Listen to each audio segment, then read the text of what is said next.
Hello and welcome once again to this companion guide to A.K. Warder's An Introduction to Pali. In lesson 27, Warder talks about the types of sentences and clause, before returning to look at relative clauses. This is Pali Studies on the Learn Pali channel. So, Warder begins by describing at length how the concept of the sentence in Pali is somewhat of a fabrication. The texts are actually broken down into what are called periods, which can be aligned roughly with the idea of a paragraph or a long complex sentence in English. He then, I think, heaps on the technical jargon, so perhaps it's best to start with a review of clauses and sentence types in English. A clause is made up from a single verb and its subject. Remember, grammatically, this is the noun, usually in nominative case, and with which the verb agrees in person and number. These elements can be phrases, which include adjectives or adverbs and so on, but as long as there's only one verb and its subject, it's still a single clause. A simple sentence, then, is just a single clause, and these are also called independent, main, or free clauses, as they make sense by themselves and can stand alone. Clauses can be joined together by connective terms in two general ways. A so-called compound sentence is formed when two or more independent clauses are coupled together by what's called coordinating conjunctions. In this form, the two clauses stand roughly on equal terms. And what's termed a complex sentence is formed when one clause becomes subordinated to an independent clause, and this is then termed a dependent, subordinate, or bound clause. There are several means of subordination, but one way is by the use of subordinating conjunctions, such as until, after, though, as, etc., and in English there are many of these. In this way, the bound clause and its connective can't stand independently. They make no sense without the main clause. Another method of subordination is that of the relative clause, and in English this type of subclause can be embedded in the middle of the main clause. But in Pali, the subordinate clause usually comes before the main clause, as it is a modifier. And sometimes the concept of a clause as an individual verb and subject is stretched when the subject noun is the same in the two clauses. Anyway, this should be compared to the ideas of parataxis and hypotaxis. These are literary devices to do with styles of writing. Parataxis is the Greek meaning roughly to arrange side by side, which in Latin is merely coordination. It's a juxtaposition of short, simple, free clauses without any subordination, though there can be coordinating conjunctions. Hypotaxis, in contrast, comes from Greek meaning roughly to arrange underneath, which is just another name for subordination.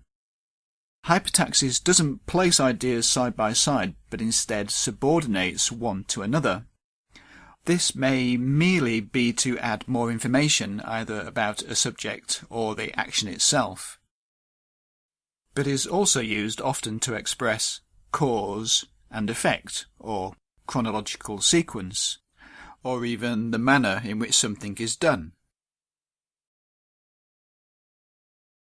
Okay, so now armed with this, if we return to Warder, he identifies 7 elements in the construction of periods.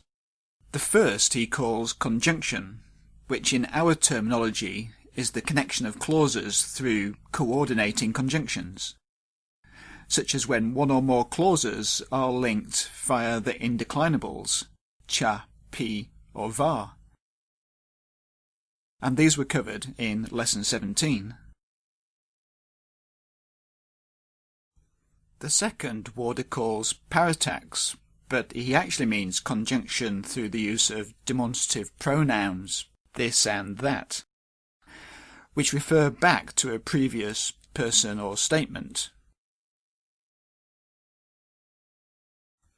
The third is subordination, or hypotaxis, specifically through the use of relative clauses. And we touched on this when we looked at relative pronouns back in Lesson 12, Part 2.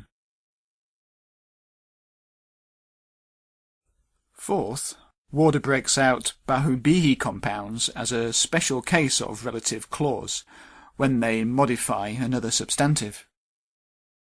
And we covered these mainly in Lesson 19. Fifth is the use of non-finite verb forms, such as participles, in the creation of subordination. For instance, we've seen that participles can act as straight adjectives, and added to this are participle clauses, which are still adjectival in that they modify another noun, and so they can form the basis of a subordinate clause. And chaining absolutives, what Warder calls gerunds, is also very common. It's also possible to use infinitive clauses in a similar fashion. The sixth type of construction that Warder identifies is that of direct speech, or the T clause, that we covered in Lessons 1 and 6. As well as direct speech, this construction includes that of thoughts. And finally, seventh is chaining, which is also called parallelism, where a series of sentences are related by all beginning with the same phrase.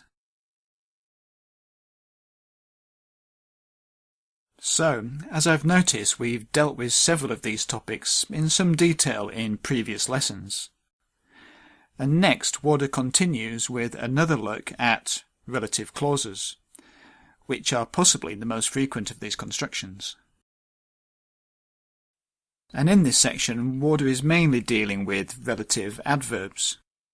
Now, as we saw in the second part of Lesson 12, relative clauses all begin with a relative term, which may be either a pronoun on the stem ya, or a relative adverb, and the main clause usually begins with a correlative term on the stem ta, though with adverbs the correlative often varies in form and is frequently missing.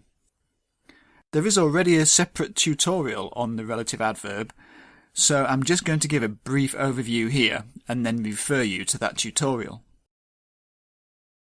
The pronominal adverbs are based on the stems ya and ta, but take the adverbial suffixes to indicate place or origin, cause or time, and manner. Added to these, the singular, accusative, instrumental, and ablative forms of the pronouns can also be used adverbally.